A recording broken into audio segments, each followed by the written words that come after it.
Welcome to the very first hour of Weather Center Live. Thanks for joining us. I'm Chris Warren. And I'm Jen Carfagno. And from coast to coast, people all across the country are getting everything out there. We've got wildfires and wind and snow to flooding and day after day of rain. It's all thanks to something called an upper level low. Thanks or no thanks. Yeah, exactly. Be right in the middle of all of that. And Mike Seidel has been following these southern storms from along the Gulf Coast. He was in Houston, then New Orleans. Now he's in Pass Christian, Mississippi. And Mike, good morning to you. Let's talk about the concerns here with all of this rain coming in. Who are dealing with the weather at home. This is our headache as well when it comes to forecasting these things. They're hit or miss showers through the week. We're going to try. We still have a lot of fire danger to talk about up here. Very dry. Also, high winds continue for the next few days across North Dakota and surrounding areas, and that means more fire danger. At all that there would be a tornado out of this. This was the radar that came through at the time. There's really nothing that would give you an idea, really. I mean, maybe if you look back, there might be something really, north of it, but no. You have to be a big stretch. The weather situation at the time, this upper level low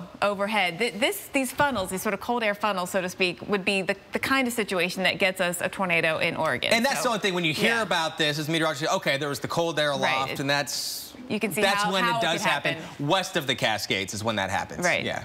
All right, so that happened, and then also at the same time, you'll notice a little pink and blue showing up on this radar. Everyone on Weather Center Live, I'm Jen Carfagno. And I'm Chris Warren, looking at some very wet weather in the south because of the lows that we're going to break down. And we're also dealing with some other issues like the fire concerns. Yeah, there's a lot going on across the nation. Just all the Northeast actually very dry and has some fire danger out there too. So everyone in the mix with the weather this week for sure. These three cities and everyone else in the south has in common is that nobody has a blue sky. That azure blue sky, no one's got it. We've had days of rain. In fact, 4 in a row for Atlanta, 6 in a row for New Orleans. Nashville, it's been 3 in a row, and same thing in Charlotte. And then you look at the forecast today, tomorrow, and Friday, and we could keep on going. We've got at least through the weekend rain showers in the forecast, and for some of you, it continues into Monday. So let's take a look at these cities and find out what is causing our weather woes these days with the clouds and the fog and the rain, and we are going to be bringing it all back to something called an upper level low. So that's what we're going to do, is break it all down for you. When it comes to right now, we've got a couple of showers out there around New Orleans. We still have the flash flood watch through this evening from the New Orleans area all the way through southern Mississippi and Alabama, parts of the Florida Panhandle as well. Our jet stream pretty active across this area, so we're going to keep this region under the gun for the chance of showers. Lots of moisture. I mean, you feel it when you step outside, right? It is humid across the south. It's going to stay that way through the rest of the week and weekend. So widespread areas of showers and storms continue, not just today, but we're going to see that chance again tomorrow and also on Friday into the weekend as well. Our meteorologist Mike Seidel has been joining us this morning in Pass Christian, Mississippi. Mike, you know, does the air kind of have that feel like it had in New Orleans and like it had in Houston, that very humid air, kind of the air you can wait? Thunderstorms in the coming days. We shouldn't see a lot of severe weather, but there is a chance. But you know, lightning is just as much a risk as anything else. Upper level lows, the culprit. There it is. And so how it's going to play out tonight through tomorrow, this low, as it moves across the surface low, how being driven by the upper level low. When we know that once that gets cut off, it's going to kind of meander and take a while. But there is that severe weather threat, and we're going to time it out for you right now with a look at the blue, the snow, and the mountains. Yeah, so there'll be the chance for some of those storms out ahead of things. But then, you know, watching as we get into Thursday time frame in the upper level low from the west, this is number 2, upper level low number 2 that we're talking about, that becomes the main focus. We'll see these scattered showers and thunderstorms with lightning out there right across portions of the plains and into Texas, especially as we get into Thursday. Yeah, now we're looking at Thursday night. You're into parts of Kansas and into Nebraska. Now we're going to take a look at the storms picking it up tomorrow morning into the afternoon.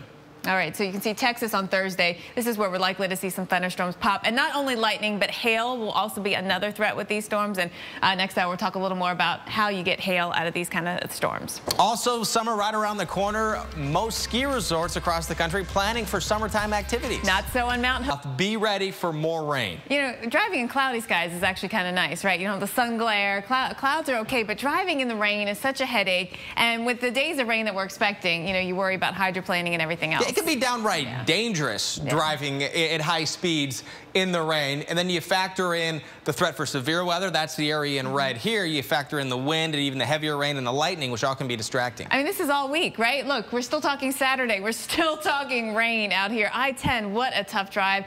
And it slows down your drive time, too. So you really have to add an extra time. You might want to add an extra hour in some cases, depending on how far you're going. Because you don't, and if you're driving along and it really starts coming down, if you can pull over into a rest stop or a gas station, just wait it out. Yeah. It's not worth it to be on the road when it's coming down this hard. Rained through Friday, 3 to 5 inches, parts of I-10 near New Orleans. Yeah, the other day we were talking about the stopping distance needed and how it increases, of course, when the roads are wet, just like when they're icy. A viewer brought up a good point, which is when you leave that extra distance, doesn't it always seem like someone's going to come right in? Sneaks in, yeah, and that's another challenge. And really, I think the point is that to know that it takes a big distance. It might not be realistic the way people drive, but you actually need that. Right. All right, so I-20, of course, is going to be affected as well, and we're going to see this, same thing all the way through the weekend. We are dealing with the risk for showers and thunderstorms. Some will be heavy at times. You're not necessarily in it the whole ride, but you've got that chance pretty much the whole ride. And we also have a chance of something that we haven't talked a lot about this winter, and that is at the radar. So and it's in winter mode. It's not cherry blossoms or flower petals coming down. This is snow, and some of the heavier snow out by the airport right now, too. So this is a great stat on Salt Lake City. They picked up more than 3 times their January and February snow combined with this. And it was just a little over an inch. But that's how little they got in January, February. Right, so we're now looking like in some parts of the West, making up for this snow. Yeah, we are. All right, so it's falling right now in the Salt Lake City area. Also some snow into Wyoming and Idaho. Montana, huge weather changes over the last 24 hours in Montana. And we can see parts of Nevada still in that snow. But right here, you can really see, when you see the pink on the map, that is some big-time snow. 1.5 to 2 feet of snow. 2 feet of a wet snow for you there, up at around, say, Rabbit Ears. Certainly Rocky Mountain National Park could be affected by this as well. So heads up for any travel through here. The timing, though, let's look at the timing, Chris. Yeah, and as we look, you can see the swirl around. So you have the flow coming in. And there's a lot of moisture in the atmosphere coming up against the Rockies, the Front Range. You can really see that line right there.